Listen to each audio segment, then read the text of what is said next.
talking about. That's what I'm talking about. All right, without further ado, let's bring them out. The cast of Better Call Saul. There's Mr. Bob Odenkirk, Mr. Michael McKean, and Mr. Jonathan Banks, ladies and gentlemen, right there. Take a seat wherever you like. We're gonna take some questions from you guys in just a little bit because I know you'd love to ask them some questions. We're gonna show you some clips from the show. It's gonna be very cool. So we're gonna get into all that. But first, I'm gonna steal you guys for a little bit and talk to you about the show. And I think really when we first heard about this spinoff, I think the question a lot of us had, knowing this character, was what's the tone of the show gonna be? Because he's a goofy guy. He sort of came in almost as a little comic relief, and then sort of grew to a more fleshed out character. So how would you guys... Not that much more fleshed out. A little bit as it went on. But so how would you describe to people who haven't seen this, the tone of the First Better of Call all, Saul? everyone asked that question. Pretty much any question you have about the show was how we started, the same questions we all asked.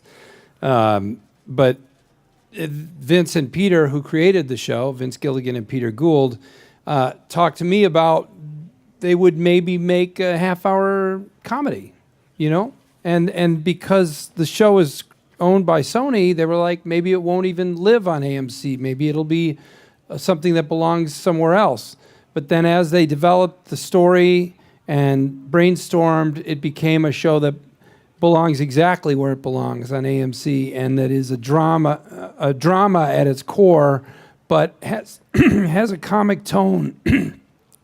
I mean, my character does not have a terminal illness, which is how Breaking Bad starts, and I have the only thing wrong with him is he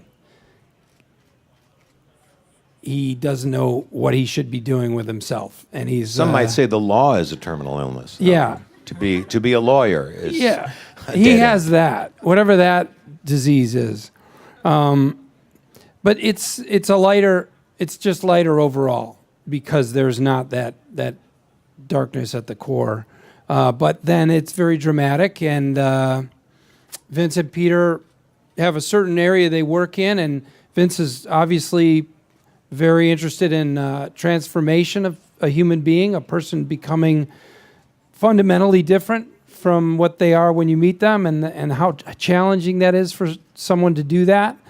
And so here we have a character, and he's transforming into something you've already seen. So that's kind of interesting. You're going to a point that we all know, sort of.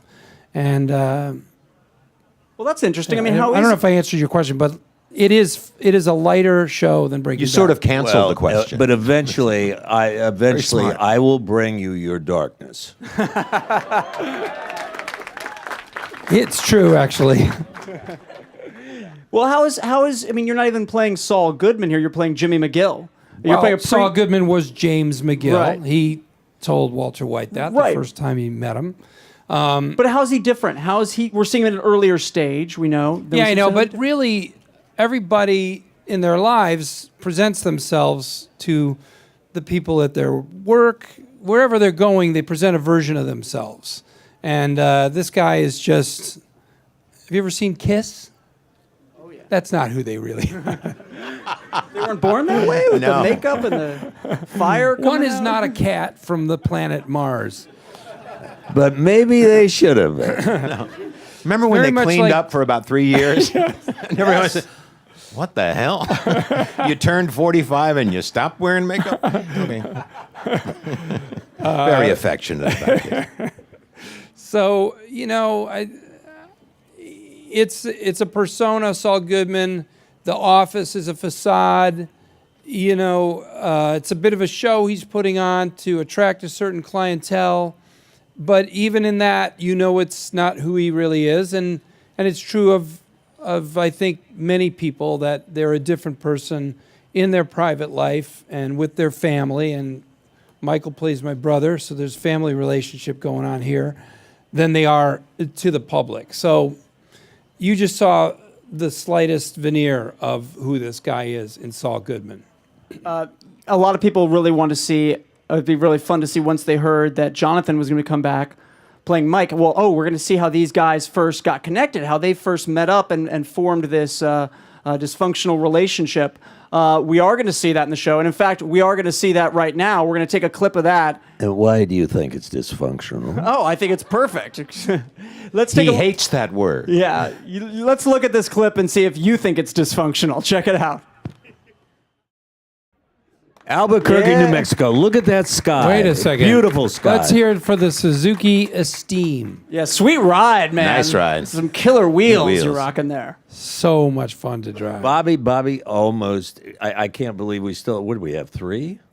Four, I or think you two? have 4 of them. One of them was And it- gutted and turned into a And I'm Just a surprised camera. any Right, of right. them made it through. If you ask him to drive the car from here to the wall, there was a screeching of brakes. There was a slamming of because things when going on. else in your life are you given a real car, not a go-kart, and there's the street is locked down, no one's allowed to drive. There's Kinda. stuntmen, there's security, there's nurses and doctors waiting nearby, and you're told to go from here to there. You're gonna gun it every fucking time. You're like, But "This you is had to great." gun that car to make it move at that's, all. And that's Bob's perception. The crew's perception was, Jesus Christ, he's in the car again. It's true. But come on. Imagine, they put you behind the wheel of a car. It's a little piece of shit. They've got 3 more of them, painted exactly the same. You have a place you're going to drive to that's very clearly defined. Everything is locked down. No one will ever walk in front of you. Yeah, that's nice, Bobby. It's fucking, you're gonna hit it every time. I promise you, I sat behind the wheel thinking, should I drive reasonably this time? No. You have to do that all the time. It's phony baloney movie stuff. Okay, I'm just making sure you're done. You want to talk about the car some more? I love it so much. You do. The car's a star, guys. Kind of like Benji. Remember Benji the dog? It's kind of like that kind of car. Yeah, we ran him over. Benji car. So Jonathan, how is Mike different? Doesn't seem that different right there from what we saw. Nope. Next question. Not at all, right? No, I mean, Mike has a hard edge. We've said this now. We've been doing a lot of interviews, guys, and it's hard to be original. Like you best. Yeah. Mike has a hard edge, and even in prequels, there can be a prequel within the prequel. So you're going to learn a lot about Mike. A lot about how Mike There's got some that way. amazing Mike material in here. Some incredibly heavy, dramatic stuff. I just said how this show is generally a lighter tone than Breaking Bad, but there's a sequence particular that's super heavy duty. that they brought in another actor for, and so he could do it. No, This guy. Apparently, This guy. I do it. Yeah. I could have used a better laugh than that, guys. I really could. You want to say it again? You want us to? No, yeah, that always works. Let's talk also about the other relationship we have here, which is not just the relationship between James and obviously Mike, but between him and his brother, Michael McKean, playing his older brother. Really interesting sibling dynamic here. Why don't we watch a clip first? Yes, we're going to show you another clip from Better Call Good. Saul. You Yeah. guys are so lucky to see this Rolling stuff. in Unbelievable. I want to see it. I know. We're going to watch the clip. Who knows? Maybe Jonathan's going to turn his chair around. We don't know what's going to happen. Not We're going for- to watch the clip, and then we'll talk about it. Only if I'm in it. That's All right, all. how about I that? want to see the rest I know. of it. I want to see the whole thing again. There's more to that, Fucking right? A. It doesn't Jesus. end there. Okay. No, we That's do. the We whole do show? go on. That's it. That's it. It's like a The webisode. whole first episode? It's like a Yeah. webisode. Yeah. There's almost a religious tone to that. That's just like your mother telling you should go to mass. You know, there are people out there that do. It really is. Has anyone in this audience ever been the more successful sibling of anyone? You know how the rest of your family likes to talk to you about, could you do something about Steve? Can you pass on whatever brilliant thing got you through high school or through college or through that shitty job into a better job or away from those substances or whatever? You know, you are the ones that your parents come to, and that's what Jimmy was to me. And is He that was, who you were, Michael? no, well, are I you don't a want to little talk about bitter that. about it? But there is that relationship in the world where there's one golden child who gets everything right and gets through law school at 23, and then there's this guy I have to keep bailing out of jail. This ne'er-do-well, and I lovable love fuck-up. him. I love him. When he was a little baby, he was awesome. But then he became this huge pain in the ass. And that's the kind of relationship that's on paper. But it's something we really do have something else going on there because, as you can't tell from this clip, I am now no longer on top of the world. The world is on top of me, and this is my lifeline here. So it's a complicated relationship, like most human relationships. I just like to say, as the prodigal son, that my philosophy always was that anybody can do 6 months easy in Memphis County.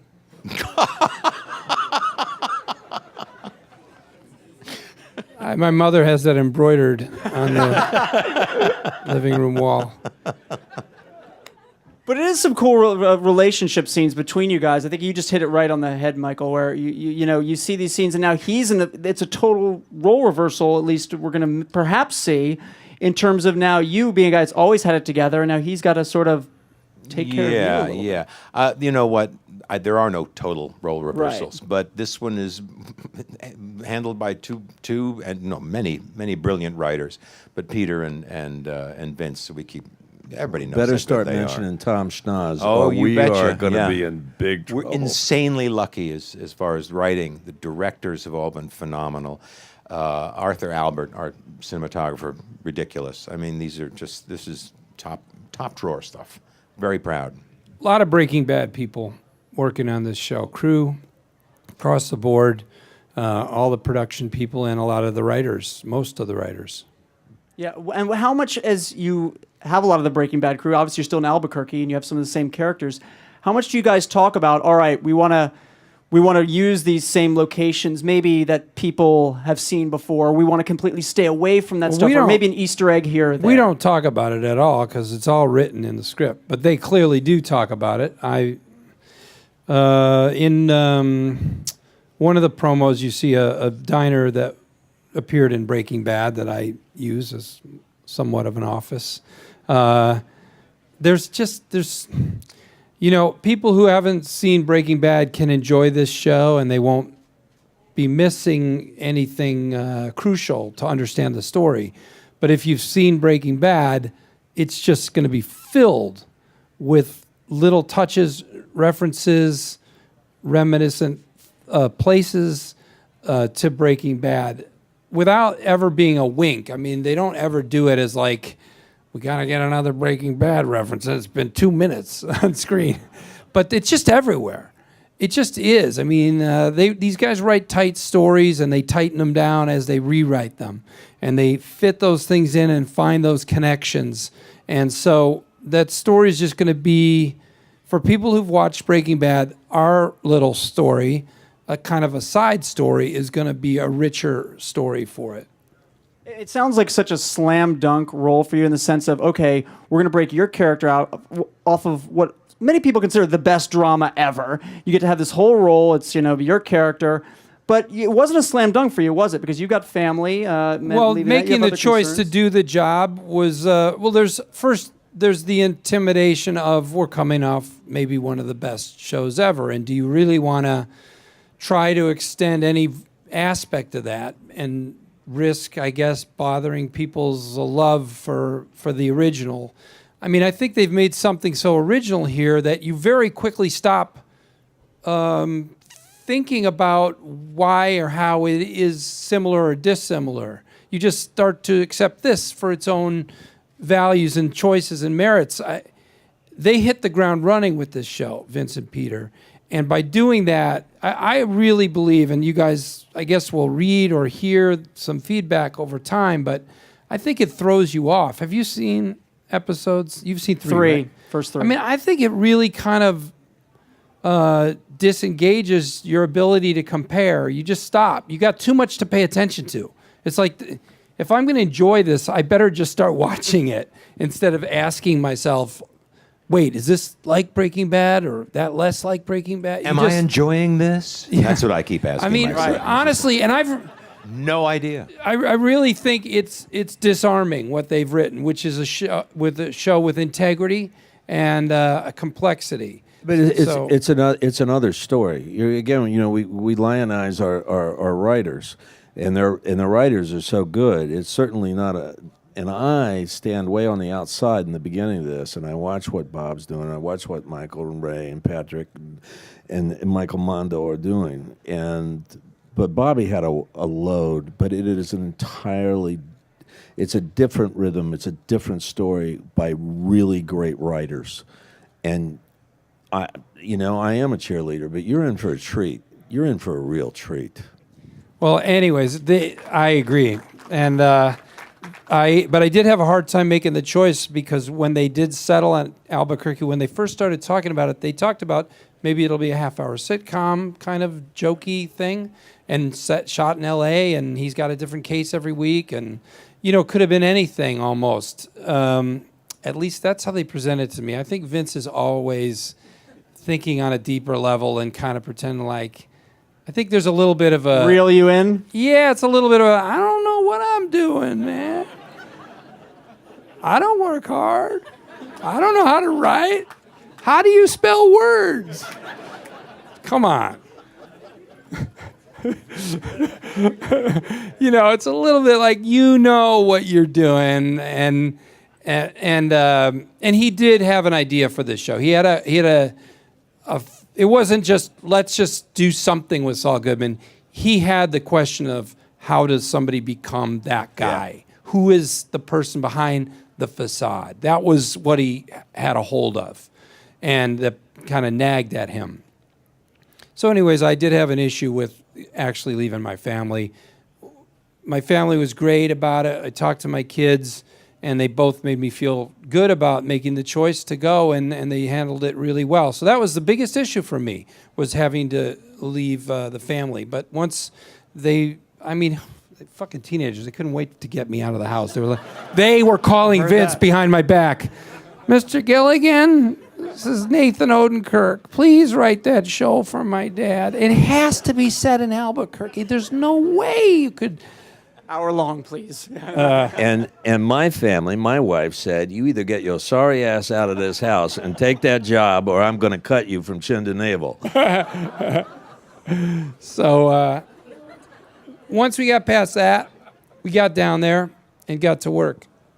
And it's interesting because you said, Jonathan, how the show has a different rhythm, but you guys must have, I assume, some sort of working rhythm in the sense that a lot of the same crew, some same actors, same writers. But Michael, you're the newcomer in that sense. Did you feel like you had to sort of adapt to their rhythm at all? That maybe they had a working language that you had to sort of adapt to at all? No, because it was just an extremely efficient, extremely nice, extremely smart and funny crew, and it was like you step into that and you go.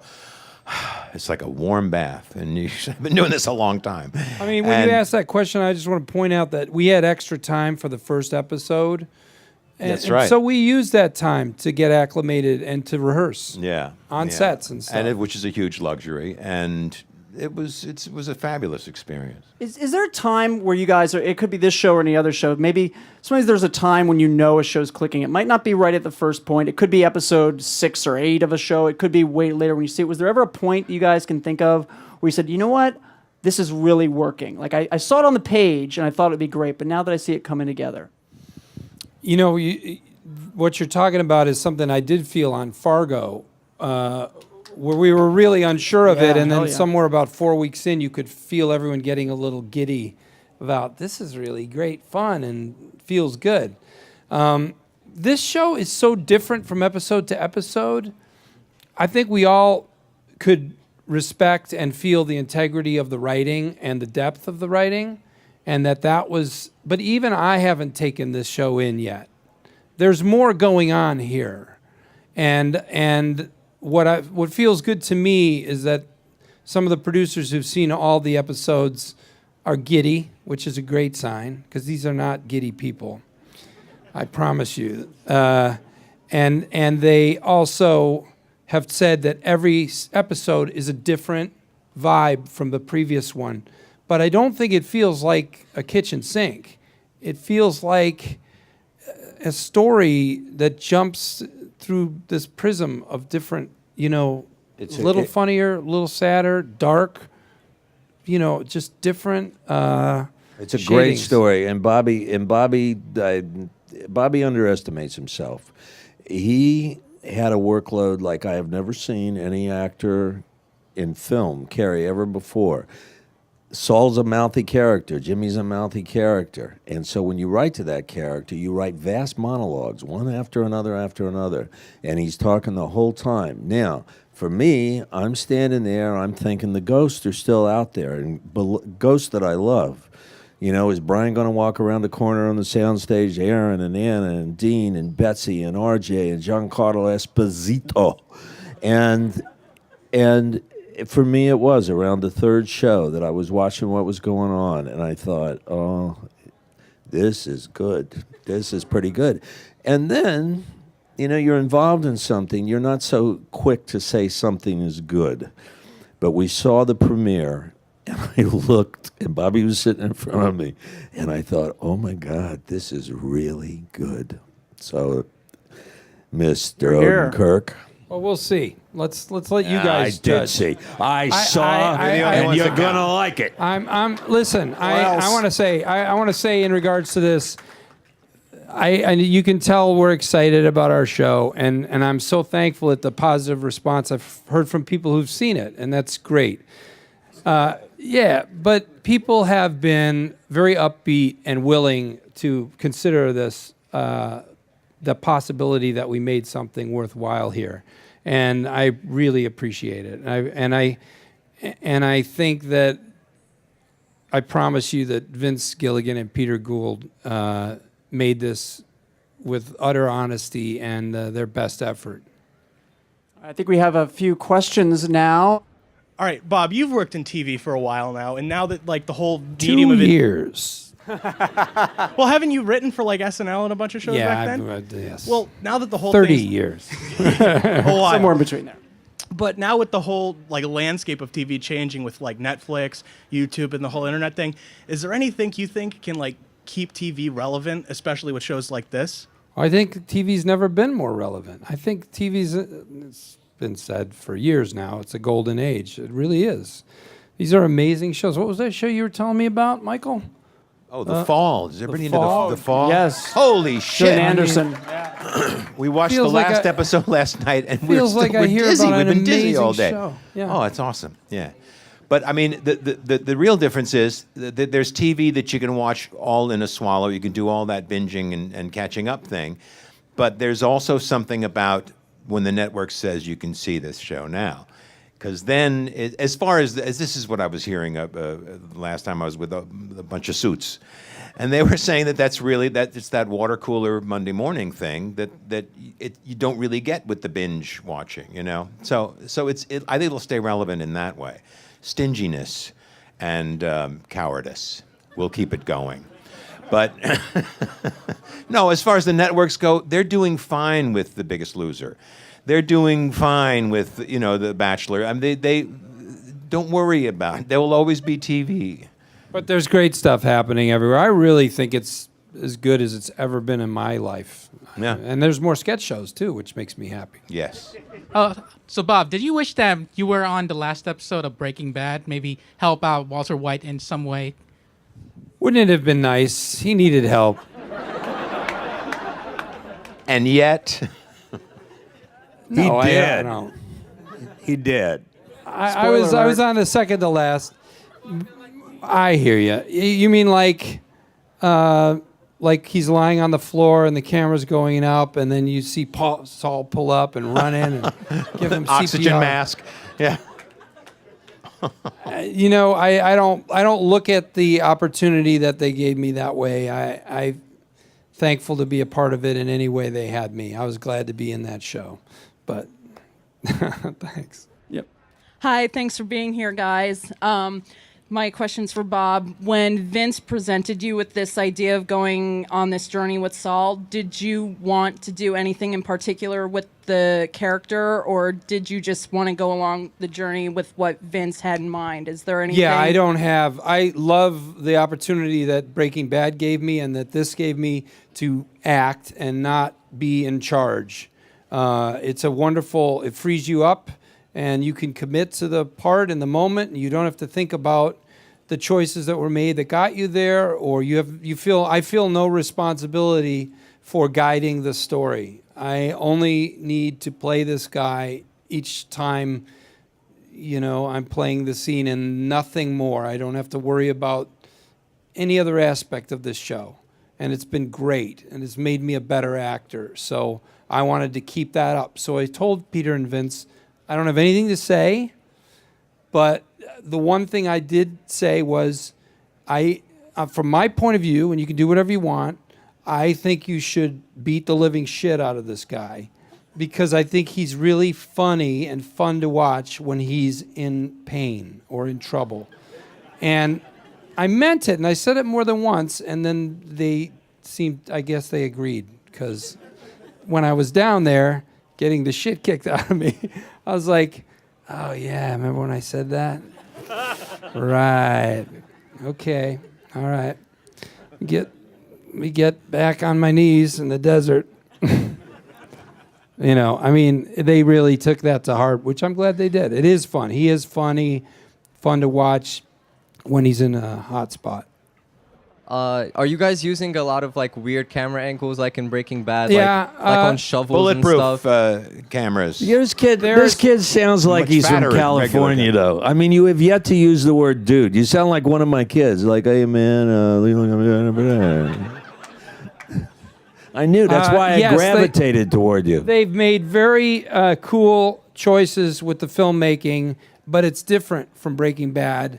They've got rules and ideas about this world, and I don't want to give anything away, but there's a certain camera move that they do that you haven't seen for a while. But these are great cinematographers.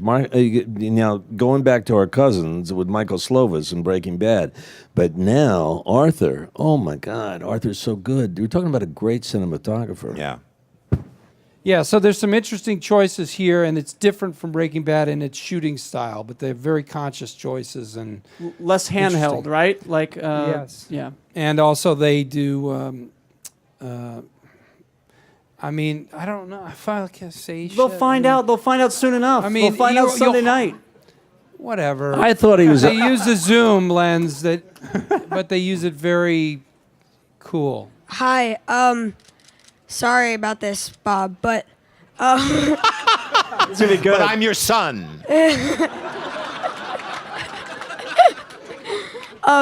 Jonathan, you're my favorite actor, and I made a picture of you, and I was hoping that you could sign it. Can I you? don't have No, a get problem out of with here. that. Go on. Go somebody. I don't have a problem with that. Of course, I'll sign it, my dear. I just like to point out that The T-shirt he's got on too, guys. Check out the T-shirt. I'm a favorite of children. I've done. Oh my God, he made a picture. so It's brilliant. so good. He drew this. You know what? Ian, I can usually be a smart ass about most stuff, but I got to tell you, you touch me. You really do. It's spelled Jon. Hold it up after he signs it so they can all see it, man. Thanks, man. So what we wrote down here was to Ian, your pal, Jonathan Banks. How about that, guys? Right?